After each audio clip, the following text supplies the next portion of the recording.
Dear members of Moorestown Presbyterian Church, I'm Jean-Luc Krieg. I'm founder and global director of Urban Mosaic. Thank you so much for praying for us, walking with us, financially supporting us over these past few months as we too have been trying to rethink how will we respond to the new challenges that the COVID pandemic has brought about.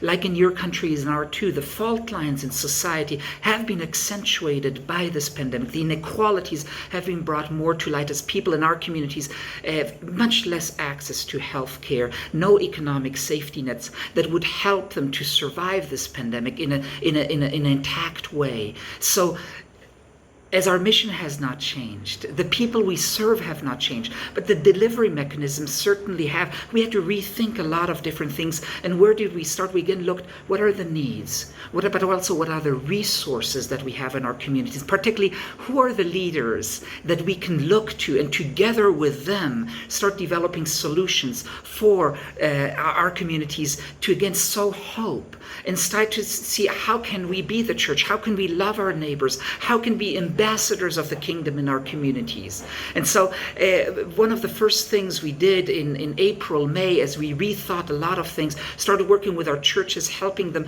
readjust to this new reality. And so between Mexico and Colombia, about 40 churches adopted a new way of starting shalom groups, where we looked at 26 values of how to live a culture of shalom, which were inspired, by the way, by your 25 ways. And so we started in the meantime about 200 shalom groups with about 200 people that regularly participate in them, and again, new community and ways of growing in their discipleship. We're really excited about what has come of that.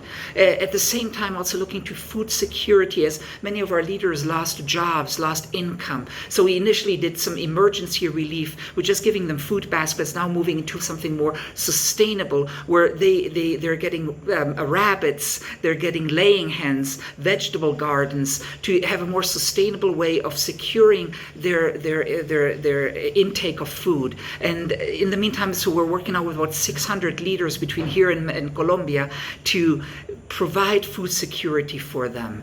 As we looked at the reality in our communities, many communities don't have water. So we started installing hand washing stations, but 100, where now over 20,000 people have regular access to at least wash their hands. We started to strengthen our health clubs, started a contact tracing program to make sure that we can identify more quickly where are the cases of COVID, because many people already have died in our communities. We started to strengthen our kids clubs in little units of 8 to 10 kids, where many kids now come together to learn, to have after school help, and to at least have a space where they can be outside of their home. We continue to work in providing new resources to our communities, many more things that have happened over the past few months. And so again, thank you so much for your investment in us, for your walking with us, for your praying for us. Thank you for being part of the Mosaic. We truly appreciate. May God bless you as we continue into these next months and years. All the best.